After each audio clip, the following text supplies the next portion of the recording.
Greetings and salutations, one and all. Welcome to the night shift. How you doing? It is time for us to make peace and stop the fighting. One love, one unity, got to break the bondage. No more borders around me, no more mental slavery. I want to welcome you all to the night shift with DJ Kevin Stew. Stand together and It's a Monday but if we fight, night. We do a thing we call community and finance.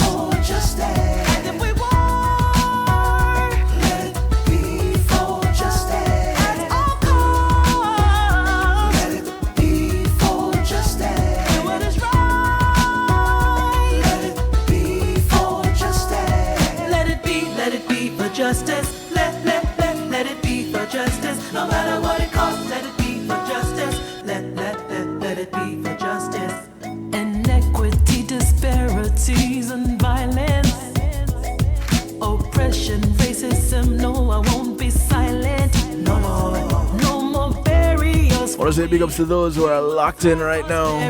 Those on TuneIn Radio, the night shift to DJ Kevin Stew. But ourselves can free. Those hailing from across the pond, One Harmony Radio, top of the morning to you guys over there in the UK. Big ups to those in New York, Ireland, worldwide, demonstrating the power of music.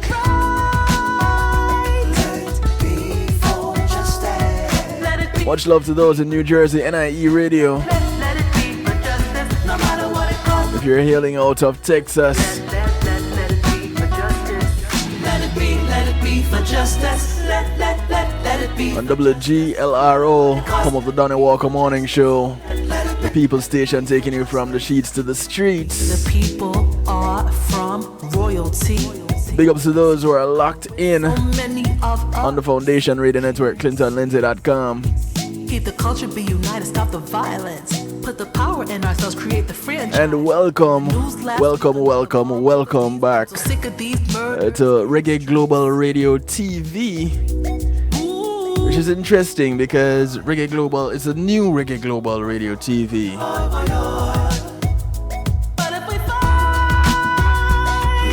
So if you go to reggaeglobalradio.com and you scroll down, you will see what is happening on Reggae Global TV.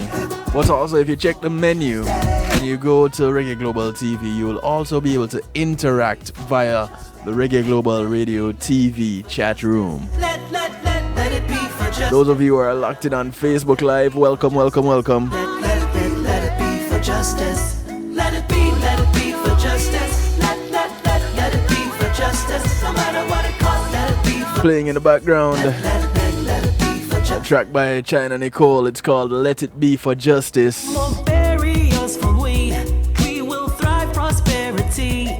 Marcus Garvey said it best, none but ourselves can free. Before I get into the meat of the matter of the evening, I want to take some time to big up my segment sponsors. I want to say thank you to Pulse Media Group for innovative streaming and recording solutions. When being in a moment is priceless, give them a call. 754-999-6020. That's Pulse Media Group, providing streaming solutions for you. Any event you have, you can stream it on your own secure platform. Thank you to Althea and her Healing Heavenly Hands. Royalty. Althea SU is a licensed massage therapist operating out of Broward County, North Miami-Dade, and South Palm Beach counties. She comes to you, brings her table, her oils, and of course her Healing Heavenly Hands. I'm so sick of these murders in the streets. Let's give her a call, especially if you're COVID-free. She'd prefer to hear from you if you're COVID-free, because she comes to you COVID-free and she'd like to leave that way.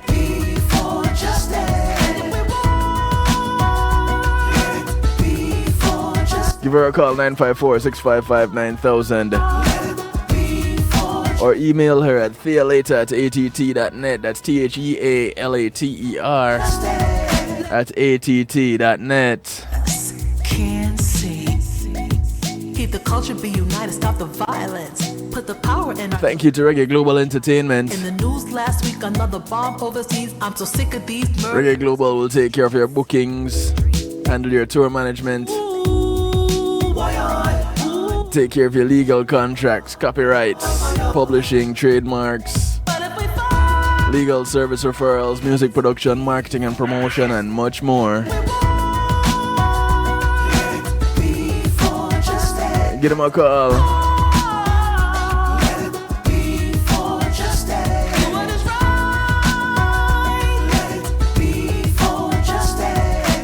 Nine 954-998-8034. Check them out online. ReggaeGlobalEntertainment.com. Thank you also to GMAC Music Solutions, bringing your event to life. GMAC Music Solutions provide sound, stage, light production services, musical equipment, PA systems, audio engineers, DJs, bands, musicians, singers, and much more. Give them a call, 754-307-GMAC. That's 754-307-4622. Tell them DJ Kevin Stew sent you. You can also visit them online, gmatmusicsolutions.com. Let it be for justice. Let it be for justice. No matter what it costs, let it be. Yeah, we pray that it will be for justice. For justice. Let it be for justice. The son of China Nicole. Let it be for justice. No matter what it costs, let it be. Invite you to call a friend, tell a friend, call an enemy, friends of your friends, friends of your enemies, enemies of your friends. Let it be for justice. Tell everyone the night shift to DJ Kevin Stew is on. For justice. Let it be for justice. And tonight, Let it be for justice. some of you, those who are watching on Facebook Live, you see the caption there. Let it be for justice. No matter what it costs, let it be for justice. Closing the Chauvin trial, or Chauvin trial. Be for justice. Let it be for justice. No matter what it costs, let it be for. And that's what we're going to be talking about. Let it be for justice. And, you know, we're going to toss some other little things in the mix, of course. Inviting you to share your comments. If you want to call in and be a part and ask a question, you can do so too. 773-789-STEW. That's 773-789-7839. And with me on this call is no stranger to the night shift to DJ Kevin Stew, a man who since sometime in 2019 has been quite a source of information and feedback. And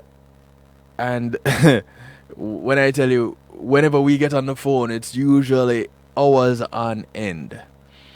You hear me talk about my interactions with Davids, and this David in particular is one that I started talking with back in 2019 and haven't stopped since.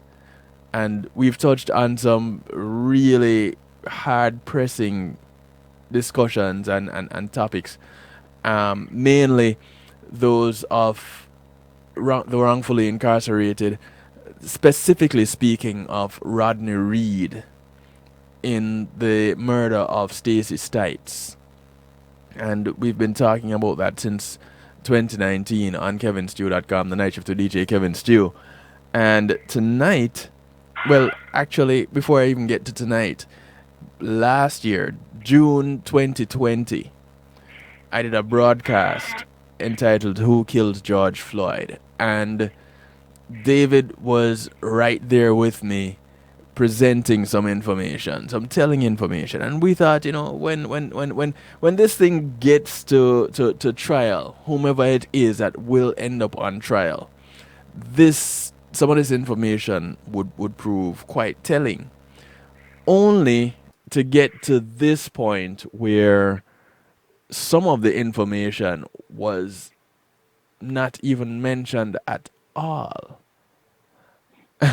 And it's quite interesting in the whole thing. So, without further ado, I'd like to present to you the man of the moment, the one who will be helping me out in a big way tonight. Ladies and gentlemen, Mr. David Fisher. Thank you for the introduction, Kevin. That was that was quite something. It's very different than some introductions I get around Texas. Well, they have a special love for you in Texas, Dave. So Yeah, it depends on which side of the issue you're on, and this is how I learned that Texans have such a broad vocabulary in describing an individual. Well, when you put it like that now, Dave. Yes, and of course, in Texas, our language can be colorful. Well, So, they say they do everything is bigger in Texas, right? They yeah, it's the bigger the insult, the bigger the crime, the yeah. bigger everything is. Yeah, they go bigger, they go home in Texas. Yeah, just like when they turn the power off in Texas, they do it in a big way There you on go. a big day. Yep. The worst Yep. day of the year. Yep. There you go. So But needless to say, the power did not, affect me other than just a little loss of water. But I have a big rainwater collection system, so there was no pain for me. But okay. boy, everybody else, Yeah, some people got hit really hard they really did. A lot of people died. there in Texas with a cold streak. Yes, yes, yes. Now tonight we're since the George Floyd case has gone to the jury, and what the jury comes up with is going to shake the nation. Yes, So, one way or another. right. So it's time for us to discuss what was said, but that 900-pound gorilla in the room that both sides wanted to ignore completely, which guarantees that regardless of what the jury comes up with, there would be no justice done in this case. Why would you say that, Dave? Well, because if Chauvin is convicted, Yeah. the evidence says Chauvin wasn't the primary cause of his death. If Chauvin is found innocent, then the other three officers walk, and yet George Floyd, the truth about George Floyd's death, again, doesn't come out. If there's a hung jury, how in God's name are they going to tell the truth in the next trial? See, so what they have done is they have made an impossible situation, a disaster, simply by game playing. And man, was there game playing in this trial. I thought that Texas, was the biggest and the best. But I'm telling you, what I saw in Minnesota disturbed me. I haven't seen anything in a murder trial quite like what I saw in Minnesota, because it was blatant. The last time I've seen a little of this was in the trial of George Zimmerman in the death of Trayvon Martin. Both sides played the same game in that case, too. Now, when you say something like what the evidence shows, actually, before I get to that, I didn't catch closing arguments today. I totally missed it. I caught some of the highlights of some of the closing arguments. Did you catch the closing arguments today? Yeah, I watched, primarily I watched the defense closing argument. And it was a total waste of time. Why would you say that? Because the closing arguments like the trial, had nothing to do with who's guilty and who's innocent and what the evidence really was. And so the closing arguments was simply a game. Now, when I look at Nelson, I listen to him, Mm-hmm. and I got to shake my head because first, he's talking about, Chauvin didn't do anything unreasonable, and he followed the law that as it was at the time. And then he turns around, and he talks about the people on the sideline who were being appalled by what he was doing. Right. And you see, when you're asking a jury to weigh what's reasonable, well, what's reasonable is what the common person would perceive. And the common people there were the people who were watching Chauvin, holding Floyd down when Floyd was in duress. Okay, yes. So you're telling the jury, okay, we believe Chauvin followed the law, but, we're asking you to, think about what the common person's perception, what his perception would be, because the crowd was rowdy, and no. And they're telling the jury, look at your peers. How are they looking at it? People who would just walk up and be appalled by what they were seeing. Mm-hmm. You see, he was cutting his own client's throat, and yet he couldn't see it. He was too caught up in the argument to realize what he was doing. Mm-hmm. He was asking the jury to place themselves as if they were there with the crowd on the side of the road watching it unfold. Right. And that's not a good image for Chauvin. Not at all. So I thought that was rather surprising to me. But in essence, both sides just simply argued the same thing they argued at trial. The medical examiner just completely was a disaster. And then the experts that came in, they were no better. They all had their own particular problems that both sides were, content with ignoring. Wait, so really and truly, when your personal analysis of this whole trial, you're saying it was, for a phrase that is used quite often on the Donnie Walker Morning Show, just a dog and pony show? Yeah. Yeah, well, and one of the worst I've ever seen. I mean, truly, this was just stunning to me. Now, I was providing, documents and following with one of the media outlets in Minnesota. Mm-hmm. And after I saw, the testimony and watched the defense ignore and watch the experts keep hinting at another cause of death, but saying, but Chauvin was the principal cause of it. But there was another cause. But Chauvin was worse. But there was somebody else involved. But Chauvin was worse. What makes Chauvin? What I learned in this trial is that his name is pronounced Chauvin. Anyway, what it is that makes his what he did so much worse? Just its appearance? Well, right. It was yes, because it was all videotaped, and it looked awful.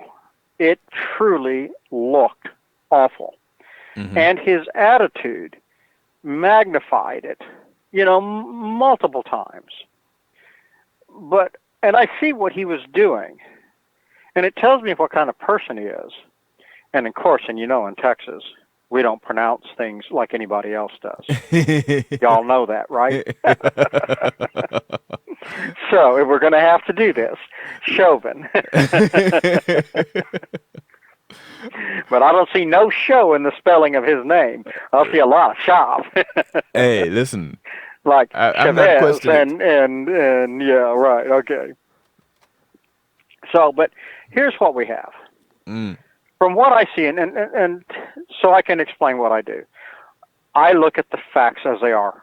No side. The truth. Truth comes out for the police, that's fine. If it comes out for the defense, that's fine. You know, even if you're not in the wrong and you act like a jerk, I'm going to call you on it. And Chauvin acted like a jerk. Mm-hmm. What he was doing, and I understand what he was doing. I deal with police officers.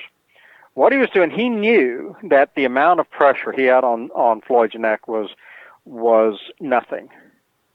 It was just enough to keep him from lifting his head up, which was pointless because lifting your head off the ground as you know, doesn't effectuate your escape in any form, fashion, or manner. Right. So it was just basically show. And you could tell, and I watched carefully, he had all of his weight on his knee and on his toes. He barely had any pressure on Floyd's neck. But it looked so bad to the crowd, and they were getting just irate, and he was getting smirky. Mm-hmm. You know, he was taunting them to get angrier by keeping it there. Right. But in his own mind, he knew that it was very little pressure he had on his neck, and it wasn't causing any injury. But he took the attitude, the body language of a total jerk who didn't care whether he was hurting somebody or not, and they would have to get over it. But again, he knew that he wasn't hurting them. And so it was this interaction that told me what type of personality Chauvin had. Mm-hmm. And Chauvin is the kind of guy that would, you know, poke at a puppy just to piss off the mama dog. That's the kind of personality he has. And that guy should have never been on the police force, should have been removed years ago. Well, he does have complaints. He does have complaints against him. Sure, it's his personality. Yeah, you could see it. I bet you if you went to high school, he was the same way. You don't learn that attitude. That's you. And what we saw was a true Chauvin. And you know, you see him sitting in trial, and you see the same thing. Pretty much. You see the same personality. Nothing's changed. So that's what you got. But what I deal with is I deal with the evidence. And so I pull the autopsy report, and I look at the autopsy report. Right. And I go, whoa, what the hell is this? Of course, the way they have him down, there's only, and Floyd continuing to remark he can't breathe. And people have this attitude, oh, well, if you can talk, you can breathe. Yes, but you notice that each time he says this, the strength of his voice decreases. Mm-hmm. The amount of time that he can talk before he has to take a breath is constantly decreasing, which means his volume of air in his lungs is decreasing steadily. Right. That's a problem, and that's a big problem. And so this is something that should have been, you know, paid attention to. So what was causing it? Well, we see it in the autopsy report, in his chest cavity. For one, his lungs, the first thing I looked at were the weight of his lungs. The weight of his lungs are twice what they should be, which means they're full of fluid. They've been bruised, severely bruised. And then I noticed that there was a surgical procedure done on his lungs, on his chest cavity, what they call a thoracostomy. We've discussed this. This is where you make incisions in the right and left side of the chest to insert tubes. And there are multiple reasons for doing this. Okay, so one is to drain excess fluids between the outer lung sac and the chest cavity wall. If you have fluids building up in there, as the fluids build up, the lungs can inflate less and less, and it will suffocate you just like what you saw George Floyd being suffocated. So the fact that he has a thoracostomy on each side of his chest incision, if they were draining fluids, then that could very well be in his cause of death. All right, so that fluids were draining into the chest cavity, constantly reducing the volume that his lungs could inflate until they couldn't inflate at all. And so here I have up on the screen right now, a section of the autopsy report where they look at medical intervention. And right here, you'll see where it's highlighted, thoracostomy incision.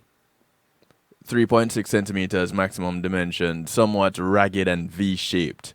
Right lateral chest, approximately 6 superficial punctures and cuts ranging from pinpoint to 1.5 centimeters long are adjacent to the thoracostomy. And same thing on the left side, it's repeated here. Left lateral chest.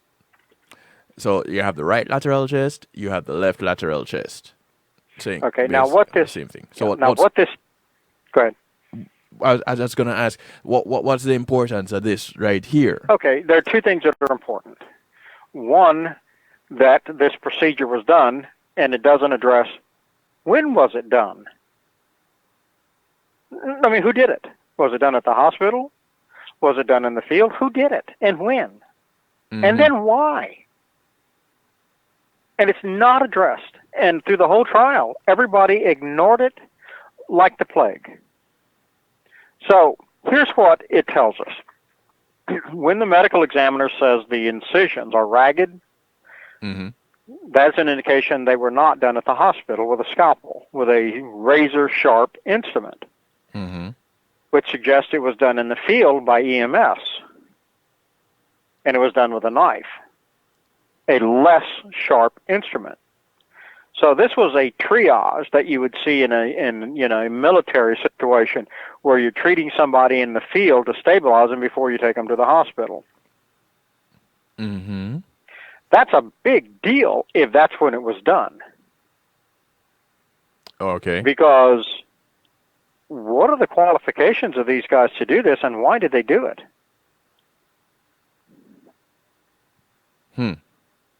And again, we have no explanation. It's completely ignored. So you have the collapsed, bruised lungs, and the lungs are collapsed. They're totally collapsed. And then you have a surgical procedure in the chest cavity dealing with the lungs. Now, I also sent you late this evening, I sent you an email that contains some of the EMS pictures. Mm-hmm. And I sent you an email that contains, and it contains the definition of a thoracostomy and why they're used, what the procedures are. Right. So the first common use of a thoracostomy is to drain fluids that build up between the outer chest wall and the lungs that would interfere with somebody's ability to breathe. Mm-hmm. It's also used to inject drugs to stop the production of fluids and or antibiotics if there's an infection. Right. And last, it's used to inflate collapsed lungs. Oh, hello. So just by elimination, process of elimination, when a thoracostomy being present in this case, then we don't see where there would be any administration of any drugs. Correct. Because that would generally be related to an infection. Right. And they're not set up to diagnose an infection in the time frame that they had. Right. Now, so that leaves the other two. Right. And either one of those is critical to the cause of death, the cause and manner of death. Because if it's fluid building up in the chest cavity, then for some reason, and there are a couple of reasons, but for either reason, if blood is flowing into the chest cavity or fluids, mm-hmm. then George Floyd is being slowly suffocated. And it wouldn't matter if he's standing up, sitting down, or lying down until they addressed and stopped that process or got the tubes in his chest. Every drop of fluid that went into the chest cavity between the lungs and the wall of the chest would reduce the amount of air that Floyd could take in with each breath. Now, so we do see there's a fracture of one of the ribs, the fourth rib.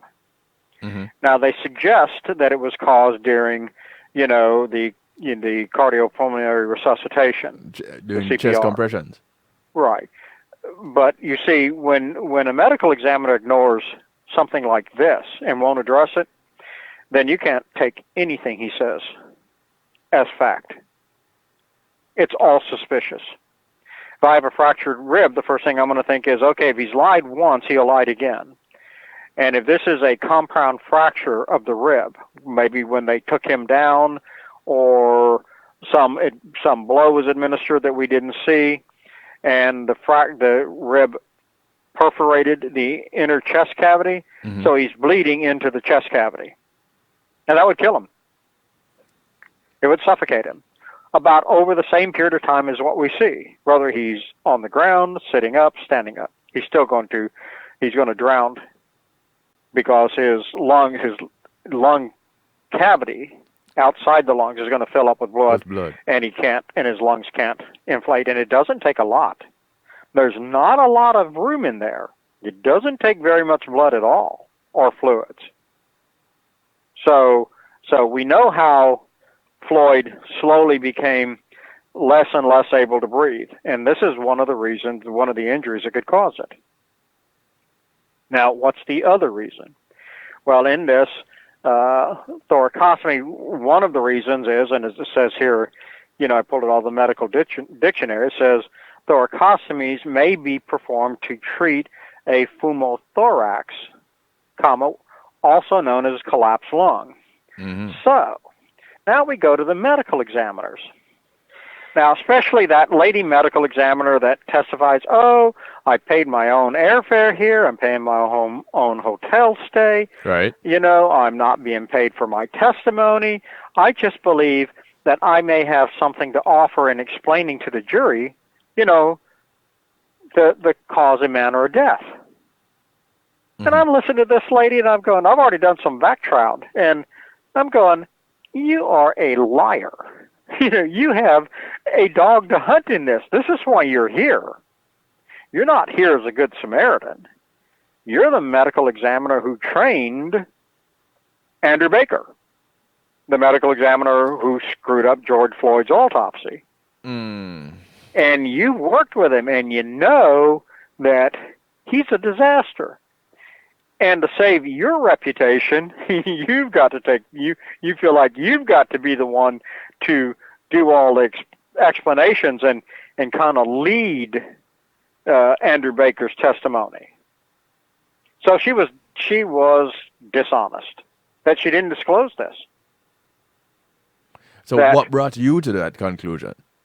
Well, when I found out that she trained him. And after looking at his work's a disaster. And she has a stellar, career. She's in Arizona. She does this. She consults. And if one of her trainees that does one of the most prominent cases in custody deaths in the country in several years, and he turns out to be a nincompoop, a very technical term here in Texas, right. It affects her reputation. And people will think, oh, well, why would you want to use you? You trained George Floyd. And the other side's going to attack us on that. Because clearly, you're not a very good medical examiner if that's the best you could do in training him, right? Andrew Baker. I'm sorry, yes, Andrew Baker. And so she's over there trying to cover for him. Now, how dishonest is she? Well, let's listen to her testimony.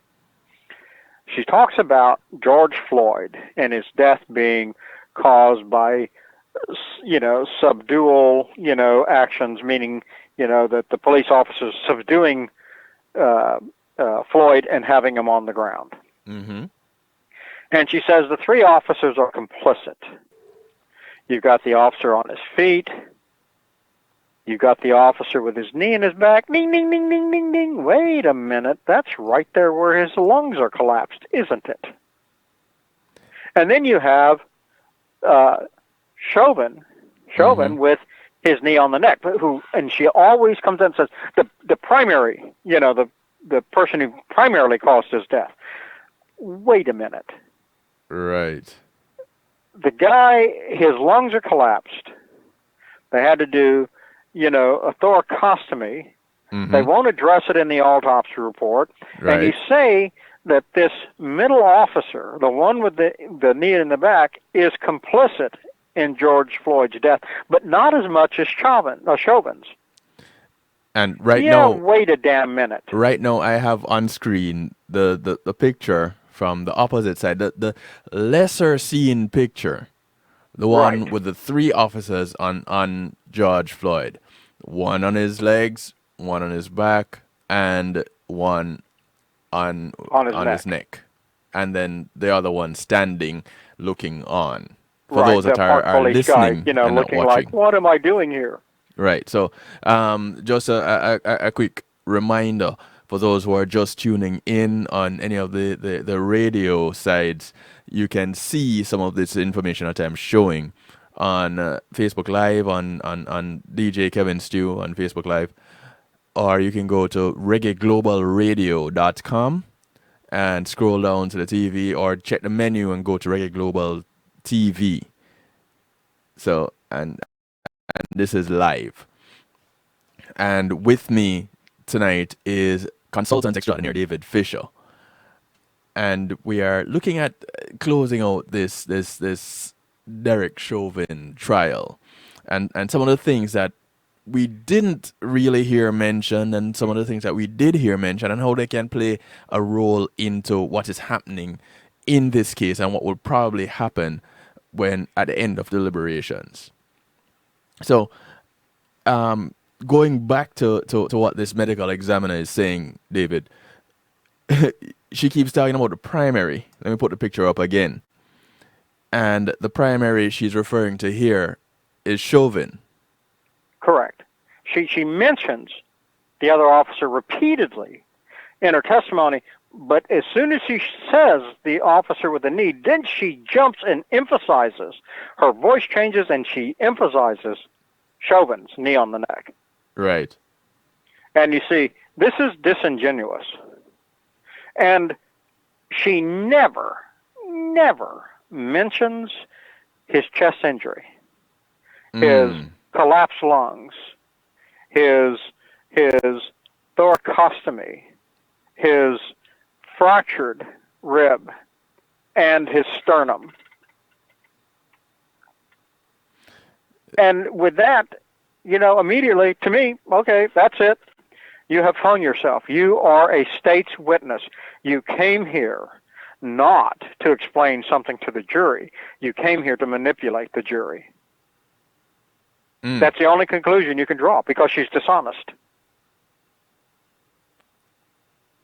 She ignores the only evidence in the autopsy report of an injury that would kill George Floyd like he died on camera, like you saw him die on camera. Right. And that is dishonesty.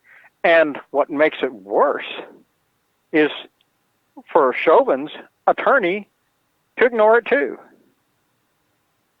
And the DA's to ignore it. Which means there was no American-style trial here. This was all about manipulating the jury. Chauvin's attorneys didn't represent Chauvin. They represented the medical examiner. They represented the police, the other officers that aren't his clients. He represented everybody but Chauvin, because he should have pointed out, as Chauvin's representative, that the primary injury was caused by the middle officer. That where Chauvin, kneeling on his neck the way he was doing, looked horrible, looked cold as a fish, showed a person with complete disregard for how people felt. He deliberately antagonized the bystanders. the guy is a sad excuse of a human being, but he didn't. What he was doing did not in any way directly cause George Floyd's death. And we see that in the autopsy report in that there is absolutely no injury to the neck. There's no bruising, no compression marks, no gravel burns or marks on his neck where you'd expect to see it if he was applying all the pressure. There's no spinal cord injury. Now, I provided you a couple of other cases where police officers really kneeled on the defendant's neck with all the weight and force that pathologist tried to say that Chauvin was doing. Right. And when you look at those, you see what type of injuries that a person suffers. And one of those cases happened about the same time as George Floyd. It was in New York. It was a Daniel Prude case. He was a naked man in the street. Mm-hmm. One of the officers kneeled so hard on his neck, and you see it in the video. He's putting all his weight on his knee. He's trying to do damage, and he does. He does damage to the spinal cord where it joins the base of the skull and causes internal bleeding and nerve injuries to the spinal cord. Right. I was looking for that autopsy to pull it up. I don't see what I did with it. Here we go.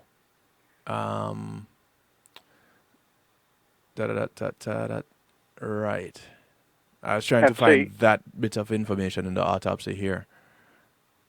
Okay, yeah, you'd have to go down to the skull and to the base of the part of the autopsy about the head and skull, and you'll see that there's bleeding in the base of the brain where the spinal cord comes in, and I address it in the article that I did with the Stylist newspaper, right, last September. And see, in that one, I went down that one. The medical examiner ruled the death as a excited delirium death. Yes. Due to PCP, and I jumped all over, and pointed out that is not correct. And they use those words in this case also with George Floyd. Yes, and again, excited delirium is tied virtually specifically to cocaine use. Mm-hmm. And neither one of these had cocaine. Right. And so there was fentanyl, not cocaine. And in one of the primary, the excited delirium is not a established medical term. It has no peer review. It was kind of made up and came out of Texas years ago. And it's a bogus syndrome when you only see it in people who die while they're being arrested. You don't see it in fights in bars where people are drunk and on drugs. You never see it. You only see it in custody deaths. And so the National Association of Medical Examiners, because it's not a recognized syndrome, put conditions. And one of the conditions for declaring excited delirium is that you have to have a body temperature of above 105. George Floyd did not have a body temperature above normal. Right. So it couldn't be excited delirium. In the case of Daniel Prude, I pointed out that the PCP levels in his system were below the level that you would be declared intoxicated to drive. Mm.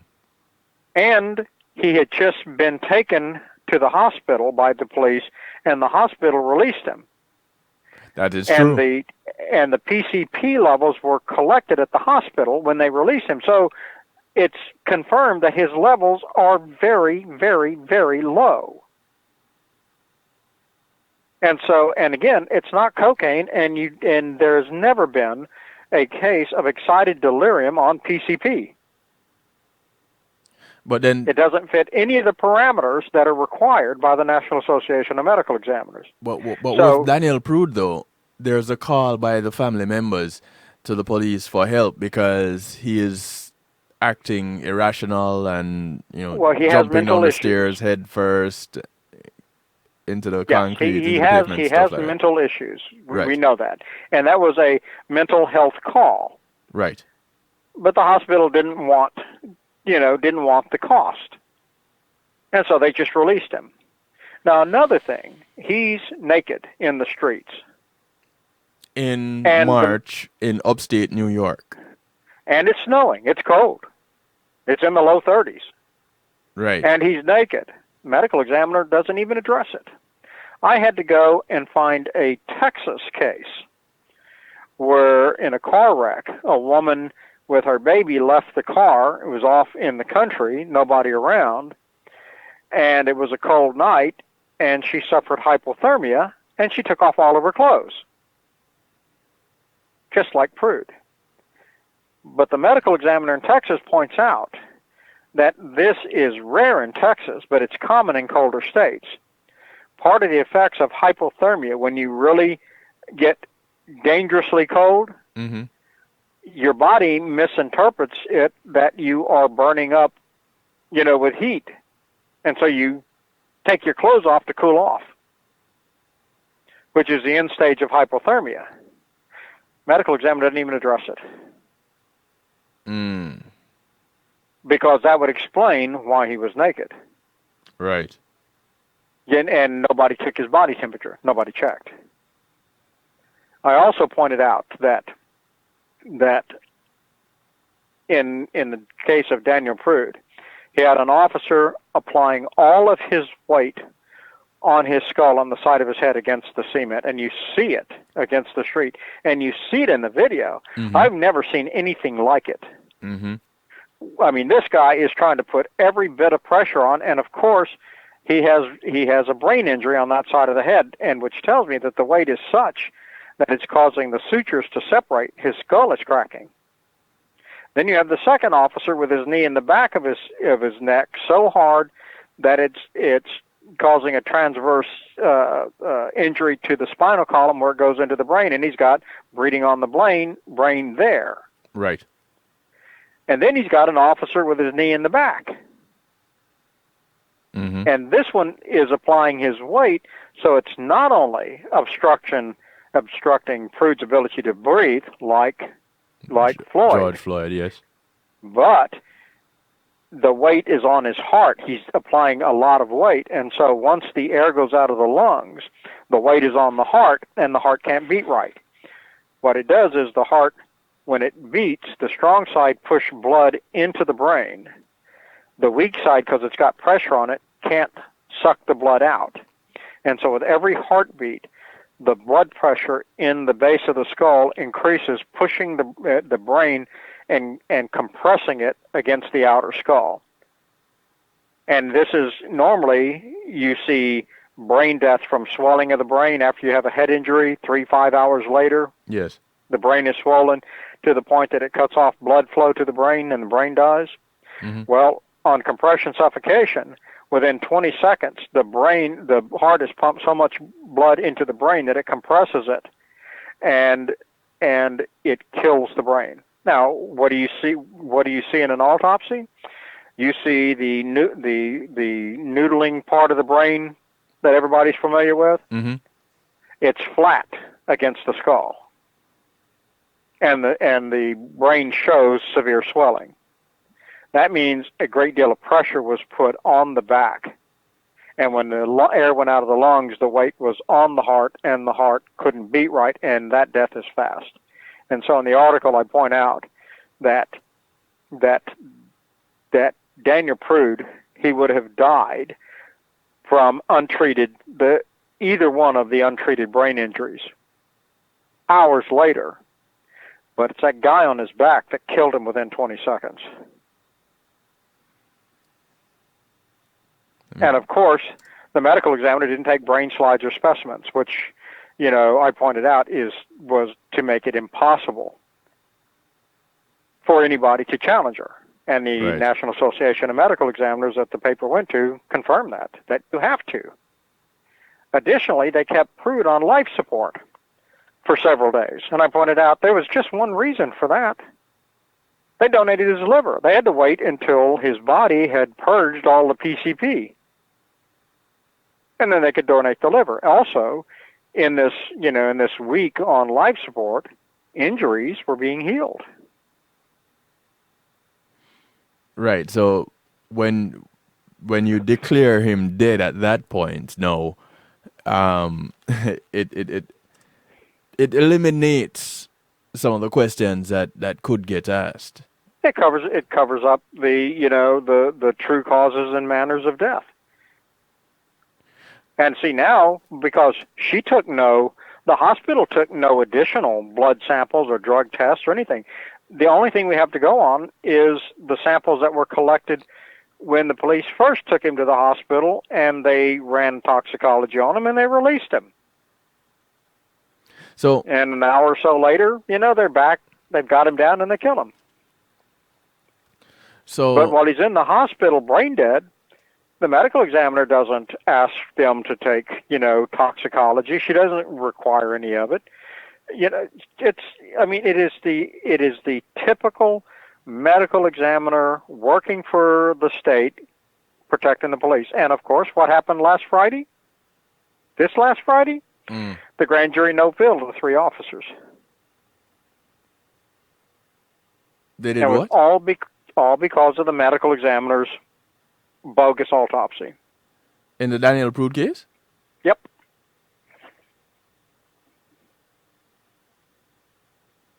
Wow. And so this is why it's so astounding to me. You have the George Floyd case, the trial just concluding. They're ignoring all of the evidence of what killed him. You have Daniel Prude, happened about the same time, officers on his back, kneeling on his neck, leaning on his skull with all the pressure that they could possibly generate, a guy in the middle of his back applying as much pressure as possible, leaving all the symptoms of compression suffocation, all the evidence.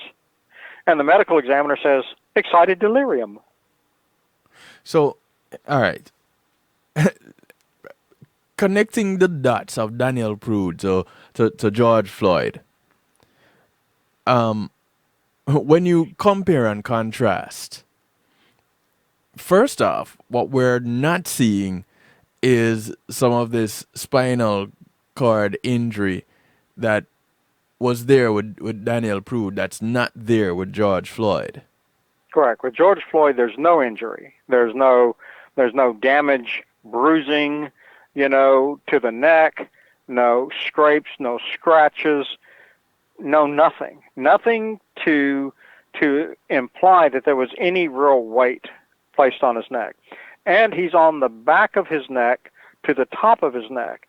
In order for that kneeling to cut off the blood flow or oxygen to Floyd's brain, the neck has to be down on the ground and the weight above it, compressing his windpipe and his artery and vein. And you have none of that. And we know that it wasn't compressing his windpipe that cut off, the oxygen to the rest of his body, because he continued to talk, but getting weaker and weaker and weaker. If the oxygen had been cut off to his brain or his breathing, especially if he compressed the artery and the vein, then within just about 20 seconds, Floyd would have passed out. Been very fast. Like what happens when you're put in a sleeper hold.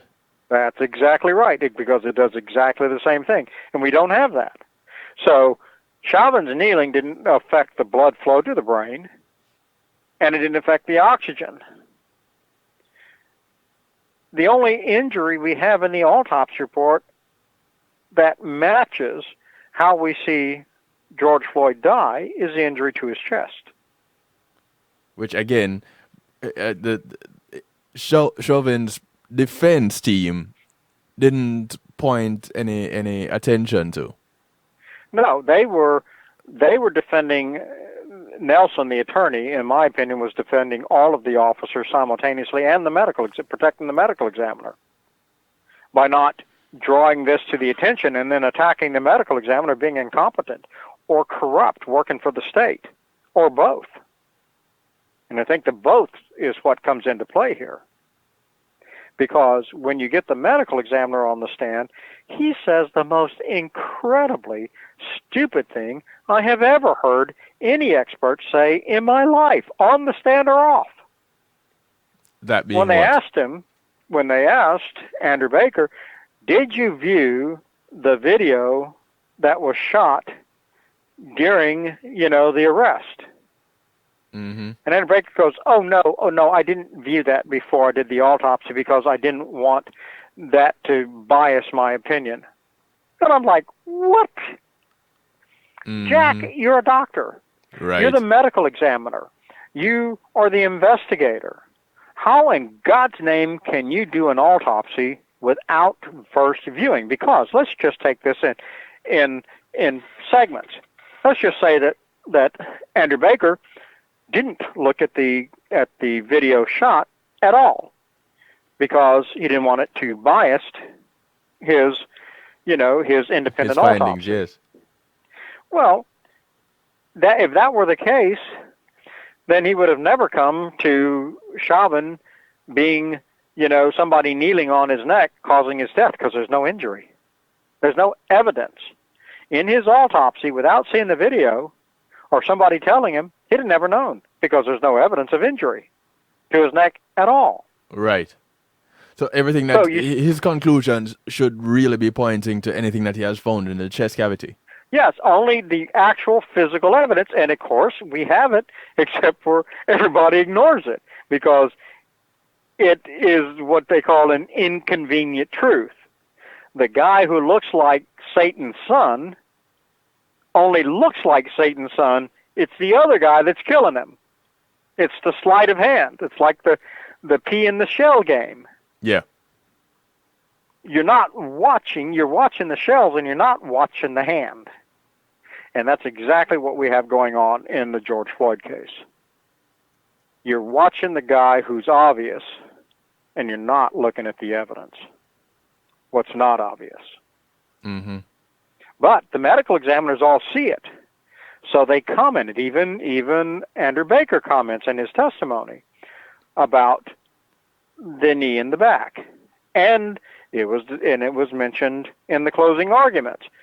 But only in passing, and it was Chauvin kneeling on the neck that really killed him. Well, I don't know. I didn't watch jury selection. Mm-hmm. I don't know anything about those jurors, but God help the state if one of those jurors had ever had a collapsed lung, a brother who had a collapsed lung, or a relative, and knows what a thoracostomy is. Mm-hmm. Because when it gets to the jury, he's going to go, I don't know what the hell they were doing here, but that's a problem. That'll suffocate you right there. I know this from personal experience. So simply based on what I'm seeing here, I'll always have reasonable doubt. So I'm never going to, vote to convict. To convict. That's right. Leaning towards, if not hung jury, not guilty. Not guilty, just a hung jury. Definitely a hung jury. And that's what I see. I see a hung jury in this.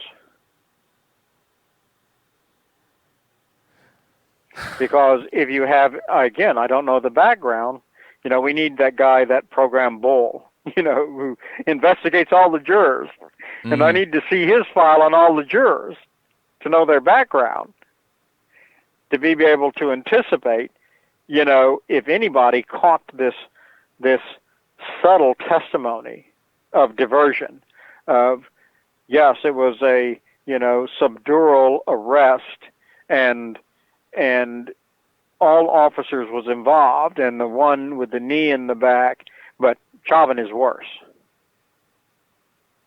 But well, anybody's got, huh? But he's not. No, he's not, according to the evidence in the autopsy report. The thing for me is, throughout this whole thing, ever since it happened, ever since the day George Floyd died, everything had focused on Chauvin because that was the image that The optics. was on display. That was the focus of the whole thing. Everybody could Yeah, see the optics were him. horrible. The optics were just horrible. It made him look like, Rosemary Baby grown up and becoming a cop. Satan's spawn. He antagonized the witnesses. I mean, it was deliberate. He was deliberately antagonizing them because he knew that he wasn't applying any real pressure. It was all optics. Right. And so he was smirking on the inside. But he was so caught up in what he was doing and he's so happy with himself, he wasn't paying attention to what his partner was doing next to him. Yeah, J. Alexander Ewing. Yes, and which is, I can go ahead and put that picture up again so that people can see it. It's J. Alexander is the officer in the middle. And his whole weight is on George Floyd. Yes, right in his back, in his lower back, and George has got a belly. And so what happens is when you do that, you push, every time you exhale, the belly is pushed into the chest cavity so there's less volume to breathe. And as he continues to slowly adjust and apply more pressure, every time Floyd exhales, his lungs can inflate lesser amounts. And so he gets shorter and shorter and shorter of breath until his lungs collapse. And you see that in the autopsy report.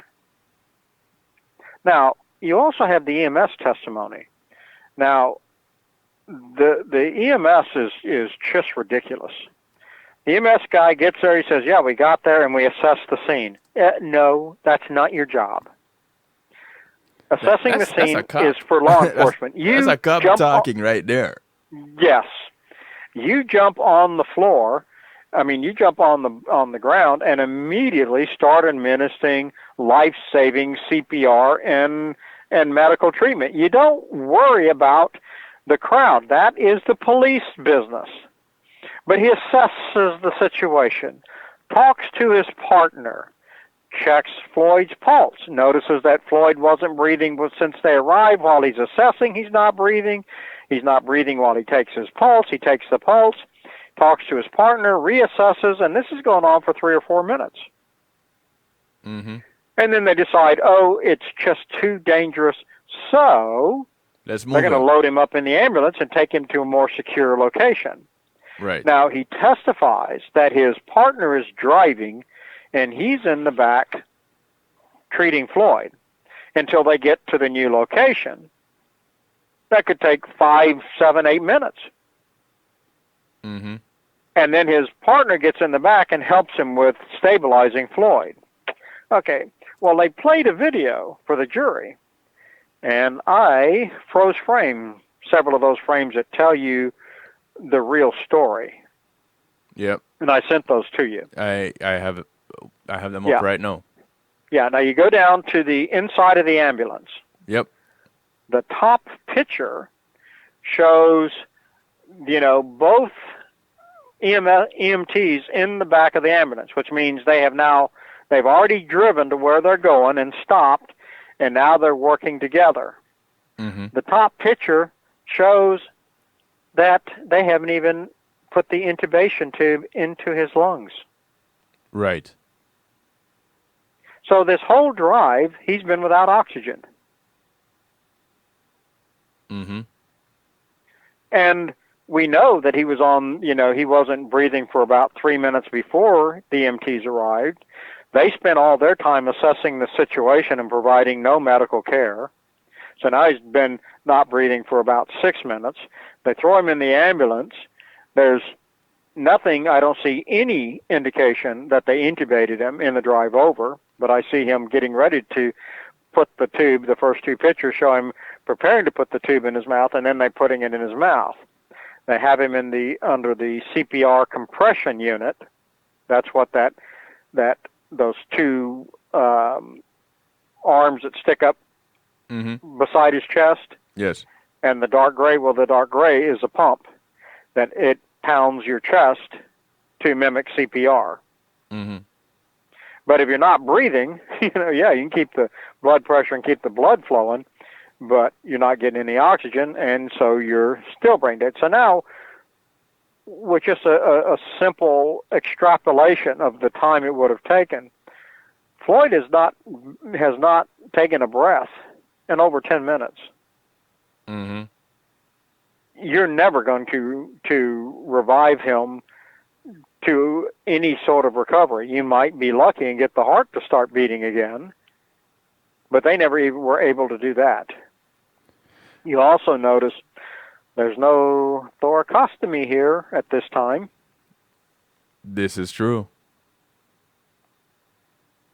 And this went on for 30 minutes.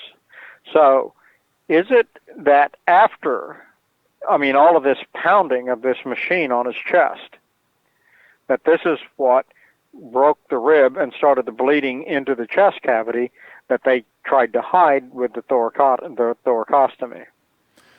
Or did they try realizing that his lungs are collapsed and they can't intubate him until they can reinflate his lungs, and then did the thoracostomy to reinflate his lungs? The lungs. But they waited too long and the lungs became tacky and they could not be reinflated.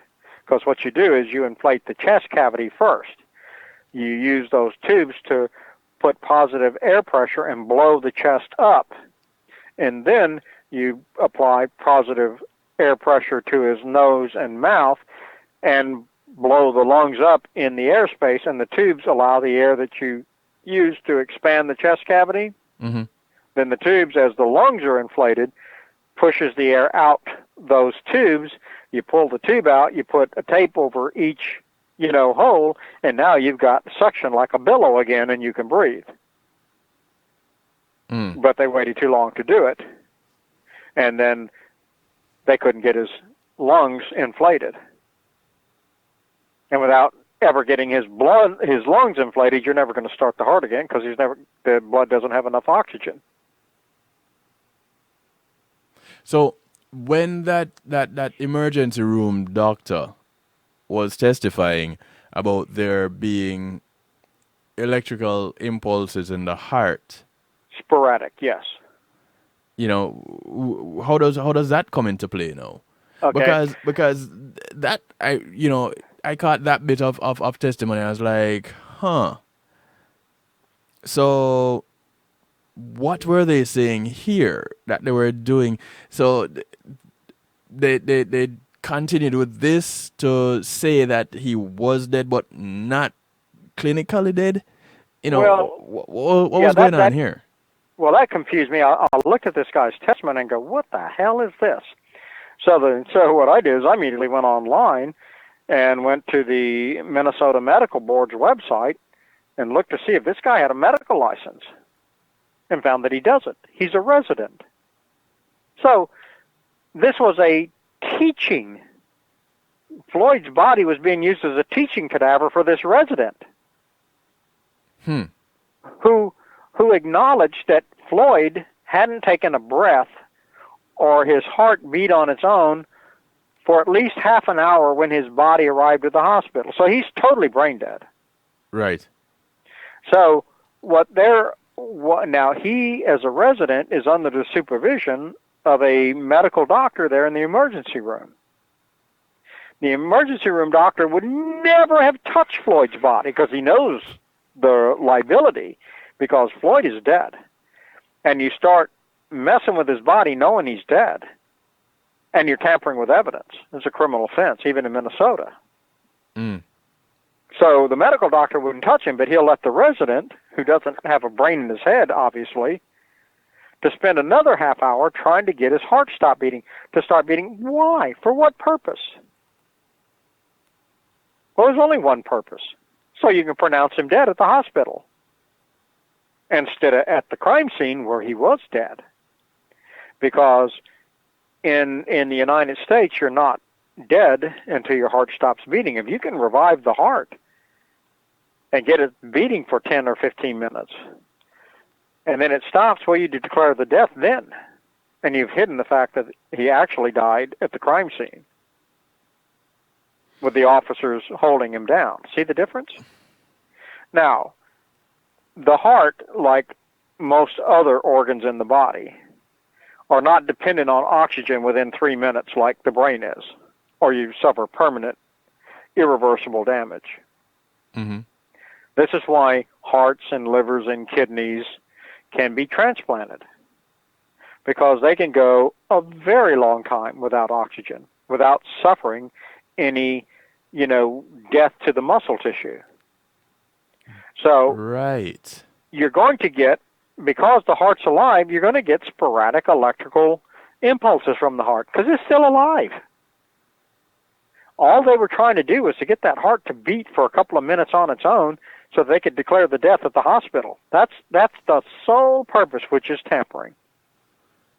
But okay, so even if they were trying to do that, who would everything is happening so fast at this point in time, who would have the presence of mind to be thinking ahead like that? Yes, we have all that evidence that came out in the trial. You see, the 911 dispatcher was tuned into that camera that showed the officers from the other, across the street from the back of the other side of the car from what the bystanders were seeing. Yeah. While she's doing the 911 dispatch, she's watching these officers, how much time they have Floyd on the ground. And she notifies her supervisor, and he starts looking, and he calls the chief, and see, already the gears are in motion. And they're watching, and when Floyd stops moving, Mm-hmm. stops breathing, there's officers that are on their mics to the, to dispatch and to the chief. And they're dispatching the ambulance, and you can be damn sure that they were talking to the ambulance on its way. And the ambulance people were talking to them. And so all of this is being coordinated at the top. And one of the things they did not want is Floyd to be declared dead there with those officers on him. And so it was imperative that EMS, the EMTs, get Floyd's heart beating again. And that's what they were trying. Yeah, even at in the emergency room, 30 minutes later, they were still trying. Right. When the EMTs went to a park, they didn't go to a hospital. They went to a park and parked and worked on him for 30 minutes, and even called the fire department's EMTs to come there to the park and help them. And they couldn't get it done, so then they took him to the hospital emergency room, and the doctors had a resident. Now, you can be damn sure that they had already set it up that the resident would be the one that would be working on him to protect the other doctors. Now, when you're presenting a trial in a criminal case, mm-hmm. you always want to present best evidence or best experts. So Right. Why would you put a resident on the stand when he was being supervised by a doctor that has years of experience? Because that doctor wouldn't touch it with a 10-foot pole because it's all illegal. He knew what they were doing, and he's not getting involved.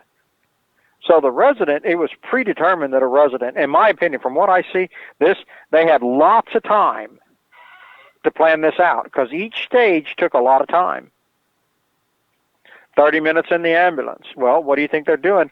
They're in touch, and nobody pulled the cell phone. Nobody pulled the recordings of the EMS. None of the investigation dealt with that. The defense didn't pull them. If they did, they didn't use them. The state definitely didn't. And you have the video cameras going on in the ambulance. You know what you also have? Audio. But you didn't see any. You didn't get to hear any of the audio.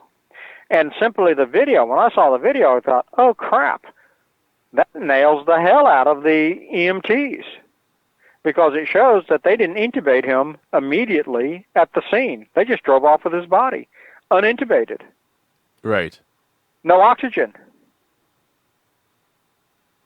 I know. And nobody asked him, how long did it take you to drive from where you picked up George Floyd's body to where you parked and you worked on him?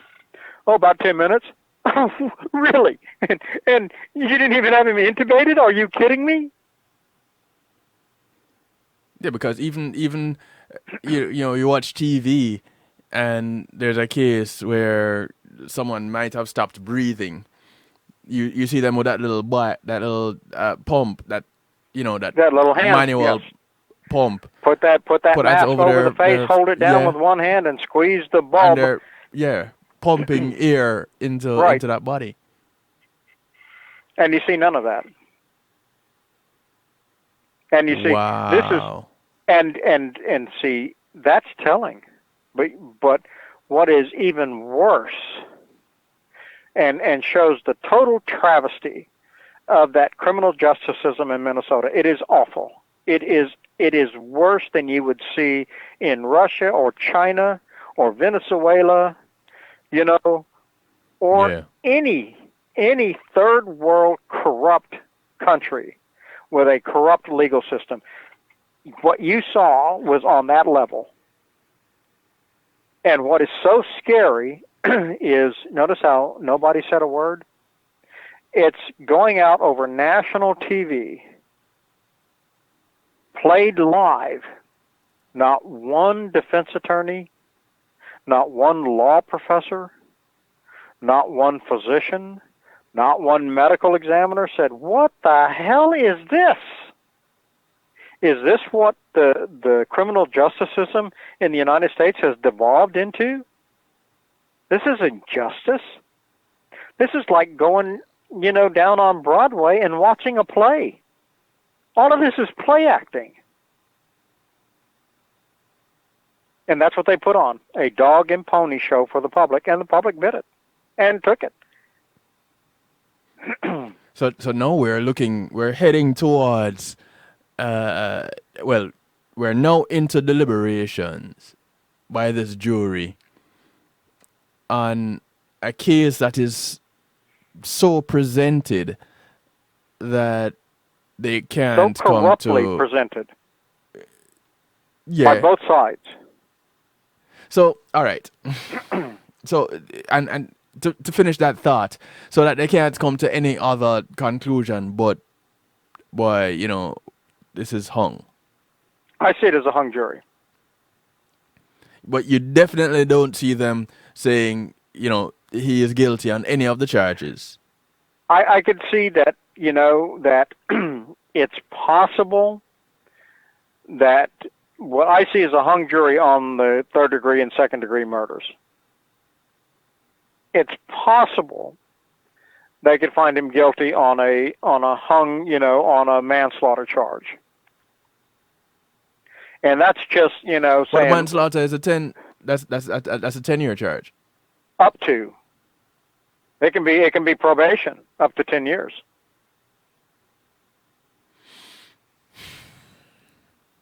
So the least of the charges, they may they rather than just hang it entirely and walk away and knowing that that the city will be burned down as many cities in the nation would be for an acquittal, or a straight hung jury wouldn't be wouldn't produce any better results than the riots and the fires that we've seen already.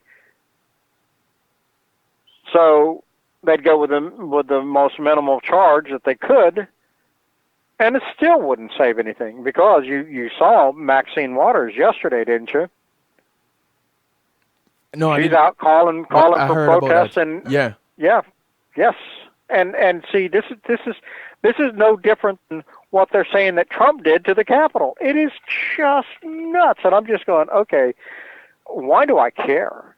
If this is the legal system that this country wants, they have it right now. And this is a system, no legal system. So here we have the state working with the prosecution in this case is the state. Right. Working with the defense. Right. Both of them, it seems like they have a gentleman's agreement not to mention the true cause of death and who did it, nor to attack any of the experts who are ignoring all of this, who are dog and pony show. You notice that Chauvin's attorneys didn't point out, hey, Lindenfelter, emergency room doctor. You weren't a doctor. You're a resident. Well, yes, I was doing my emergency room residency. So you're not a doctor.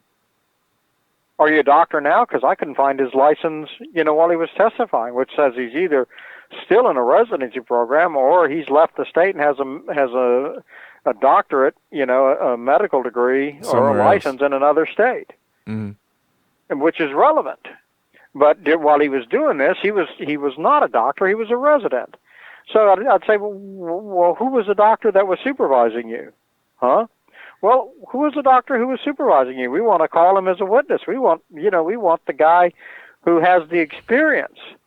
We want to know why he was allowing you to do this. So there's no chance of saving his life. He's always brain dead. He's just a vegetable. All you were trying to do is get his heart to start beating. Mm-hmm. So why were you trying to do that? What was the purpose? Because you'd force the doctor to say, well, I was told by my boss that it was my job to get the heart to start beating, to beat on its own for 5 minutes so that he could be declared dead at the hospital and not at the scene. Oh, so in other words, you were tampering with the time and place of death. Well, yeah, in essence, that's what I was told to do. Uh-oh. Boy, howdy. You'd have some problem. Then that would be the news of the nation, wouldn't it? Yeah, but again, because that's what they were doing. You'd really have to sit down and look at all the information to come to a conclusion like that. Yes. Well, seeing this, there isn't any other conclusion. There was his testimony told you that when George Floyd arrived at the hospital at the emergency room, he had not taken a bath or his heart beat on its own for over half an hour. Right. So his brain is absolutely dead. And yet, then the emergency room guy worked on Floyd for another 30 minutes just trying to get his heart to start beating. Well, why? Why? He's brain dead. He's never going to be alive as a person that can recover in any form, fashion, or manner. You're going to have a guy on life support for the rest of his life that his body's just going to deteriorate. So why are you starting it? Why are you trying to? What medical, legal reason do you have to start his heart beating? Well, see, that's the key. Medical, legal. You see, because you're not pronounced dead until your heart stops beating in this country.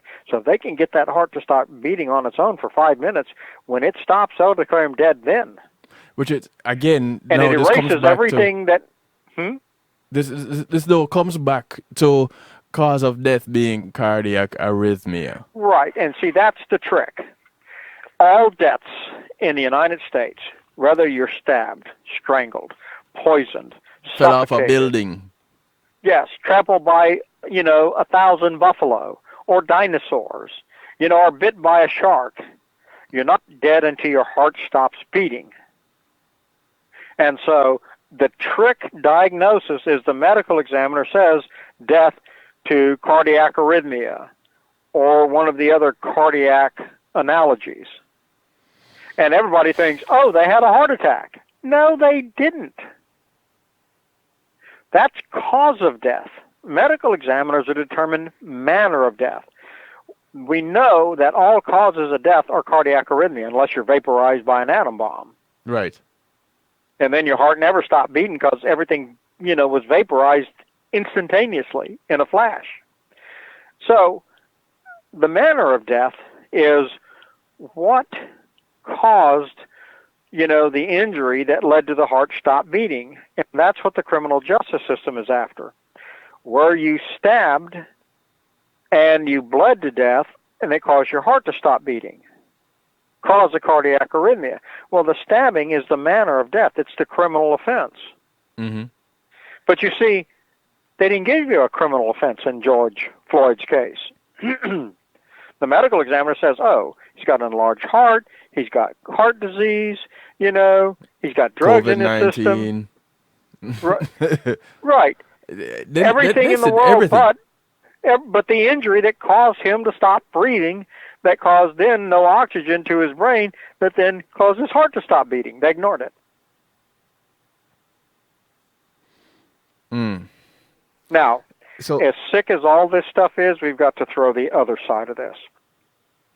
The family then called in Dr. Michael Baden, the former New York medical examiner, to do the family's autopsy. yes.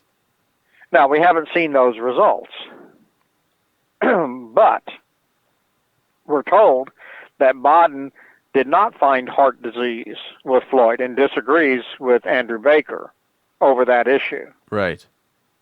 Baden believes that he died from Chauvin kneeling on his neck, which completely undermined my confidence of ever using, Michael Baden again. And I did in the Rodney Reed case in 2015. I had the Right. A&E TV take my findings of time of death that I said in 2001 with the newspaper to ask me to look at the case, and had Baden look at my findings, so he was working off my paperwork. Right. Okay, well, here's a little twist for you. The Innocence Project, in March of 2020, 3 months before George Floyd's death, had Andrew Baker review the autopsy of Stacy Stites for time of death. So they want to have Andrew Baker come down here to Texas this year and testify about time of death in the Stacy Stites autopsy, her death. Right. And I reviewed his findings, and I'm telling you, I'll fight tooth and nail to keep that guy out of this state. Because from what I've seen in George Floyd's case, I watched his testimony. The guy will say what you want him to say for the state, and yet Barry Scheck thinks this is one of the best medical examiners in the country, which kind of tells you how I feel about Barry Scheck. Not that you've hidden it or anything like that. For those of you who are... You mean I've actually said my feelings about Barry Scheck? Oh, shucks. For those who are just tuning in, welcome to the broadcast. Better late than never. Speaking with David Fisher, consultant, and right now you hear him referring to the Stacy Stites murder. For those who watch a lot of TV, there was a 2020 special in December, was it, David? December 11th, yes. Yeah, December. They did a 2020 special called The Girl in the Pines. And it is this case that David is referring to right now with Dr. Michael Baden giving expert information or expert feedback based on David's findings that were sent to him to look at the autopsy. So you're saying that Baden is agreeing with the knee on the neck theory. Right. He's opposing Baker's cardiac arrhythmia, but supporting the knee on the neck. And to me, that is just, that undermines my confidence in Baden because he ignores the injuries to the chest cavity. And now we've not seen Baden's autopsy report, but it's clear Barry Scheck has, based on an article that was written in the Star Telegram last year. I sent that article to you, by the way, and I highlighted some of it. I sent it to you this evening. Yeah. So we've got Barry Scheck and Michael Baden. We got Michael Baden and Andrew Baker in opposition in the George Floyd case, and then later this year in the Rodney Reed case, they're going to be on the same page on time of death of Stacy Stites. So it's a strange world, isn't it? Quite so. Now I will warn you. I believe that 2020 has another 2-hour special in the Rodney Reed case. That the December 11th was a teaser. And the reason I say that is because I worked for a year and a half verifying, their interviews with all the parties, because I have the master file. Right. And then I did several days, for at least 4 full days on camera. Right, and in that special, that December 2020 special, it just basically introduced me a little bit, and that was it. Yeah, you weren't in that a whole lot at all. No, but what they had me do was narrate and see. I brought in another medical examiner, gave them a name of another medical examiner to present the findings to. Only this time, what I didn't do in 2015, I did not give A&E TV the rest of the story on time of death, which has caused all kinds of confusion. You got Michael Bodden saying that the victim, Stacy Stites, was the crime scene is tampered with. Well, I agree with that. But then he says that Stacy Stites was face down, some hours after death, and was face down for many hours in order for the blood to congeal in her face. Well, that's not true. He's misinterpreting the evidence. She was never face down. And then they're talking about the rigor being odd. So you have the odd lividity, the odd rigor, and various other things, and yet they can't put the pieces together. So what I did for 2020, I put the rest of the pieces together and submitted them in forms of questions to ask the new medical examiner, not telling him, what my findings are, but asking him questions, leading him to discover the answers himself. Because I don't like to feed information. I will crouch, I'll ask you questions that in order to answer the questions, you have to think about what you have to think about it and go, oh my God, oh, epiphany, oh, I see, oh yes, this works with that, and this is over here, and oh yeah, it all comes together. And it tells us, oh crap, the cop boyfriend killed her. Because all these pieces of evidence put together tells you that it took 8-10 hours to do all this. Rodney Reed could have only been, if he had killed her, abducted and killed her, he only had 2 hours. So when you put all those other pieces together, and see, what just infuriates me is the New York detective who worked, was on this. Kevin Gannon. I'm not saying the name, but you just did. The name that shall not be mentioned if I take the playbook of somebody else. I dealt with Mr. Gannon the most during the A&E TV special. I spent more time with him. And I got to tell you, I couldn't get that guy to focus on anything. I'm trying to explain it to him. And he's looking like, oh, look over there. Oh, look over here. And I thought, man, I've seen attention deficit disorder, but never this bad. He didn't take his ADD medication. No, I mean.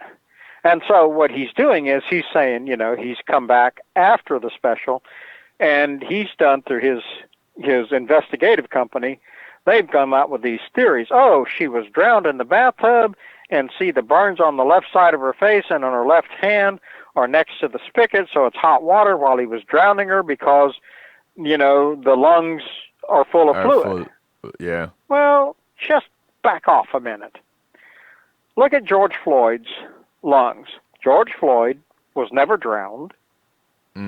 Well, in technically not drowned in water. They didn't stick his head under the water in the bathtub. That's for damn sure. And so, but George Floyd's lungs are just like Stacy's lungs. They're a little over twice their normal weight. People who die of compression suffocation, which virtually most cops kill people that way, and they know what they're doing because they're trained not to do it, so they do it anyway.